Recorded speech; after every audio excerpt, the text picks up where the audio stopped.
The first link in the chain of infection is infectious agents, or what we call pathogens. The capability of pathogens to cause an infection depends on the following: its virulence, microbial adherence, resistance to antimicrobials, and defects in the defense mechanism of the host. There are 4 common types of pathogens that may cause an infection. We have bacteria, virus, fungi, and parasite. Bacteria. Bacteria are microscopic single-celled microorganisms. They can grow independently on artificial media without the need for other cells. They live in every climate and location, some of which are airborne, while others live in water or soil. Bacteria can live on inside plants, animals, and people. The word bacteria has a negative connotation, but they actually perform many vital functions for organisms and in the environment. Majority of bacteria are harmless, and some strains are even beneficial, especially for human beings. Bacteria in the gastrointestinal tract are good bacteria that aids in digestion and produce vitamins. They also help with the immunity, making the body less hospitable to bad bacteria and other harmful pathogens. Bacteria can infect any area of the body, which can cause pneumonia, meningitis, and even food poisoning. They come in 3 basic shapes: rod-shaped or bacilli, spherical or cocci, and helical or what we call spirilia. Bacteria may also be classified as gram-positive or gram-negative. A gram-positive bacteria have a thick cell wall, while gram-negative bacteria do not. Viruses. They are the smallest known organism. They invade a host cell and stimulate it to participate in the formation of additional particles. Viruses infect almost all living things, including bacteria. They do not have any metabolic activity outside the living cell. Over here we have a depiction of how a virus replicates inside a host cell.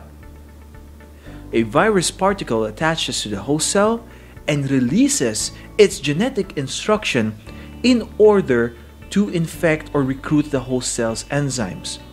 And by then, new virus particles will be created. Once these particles assemble, they now break free from the host cell to invade the system of the host.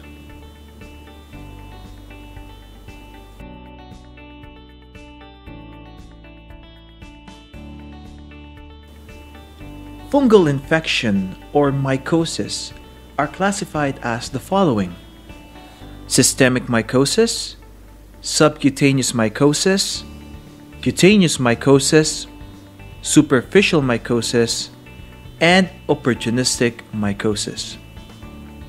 Systemic mycosis are fungal infections that occur deep within the body. It is not restricted to any particular region and can affect a number of tissues and organs. Inhalation of the spores is the route of transmission. It typically begins in the lungs and then spreads to the other body tissues. Subcutaneous mycosis is fungal infection that occurs beneath the skin. It occurs by direct implantation of the spores into a puncture wound in the skin. It can infect the epidermis, hair, and nails. It is also transmitted from human to human contact, or direct contact, or contact with infected hairs of epidermal cells, such as what we found in barber shop clippers, shower room floors. Sporotrichosis is an example of this type of infection. It is introduced by thorns or splinters, and it occurs in the hands, feet, arms, and legs. It is considered an occupational hazard for farmers and gardeners and develops at the point of entry. Superficial mycosis is a fungal infection that is localized along hair shafts of a superficial epidermal cell. It is also referred to as tinea or ringworm. Infection occurs after contact with infected skin scales or hair and nail fragments. Here are the following examples of our tineal infections. We have tinea corporis, tinea capitis, tinea cutis, and tinea pedis. Opportunistic mycosis are usually the type of fungal infection that are generally harmless. They become pathogenic or infectious when a host is immunocompromised or immunosuppressed. A very good example of opportunistic mycosis is aspergillosis and candidiasis. Many parasites are endemic in our community. They are macroscopic and they gain benefits at the expense of the host. Here are the following examples of our parasites. We have roundworms, hookworms, nematodes, tapeworms, and flukes. As infectious agents need to multiply, they must have a place to stay. So the next link we're going to talk about is the reservoir.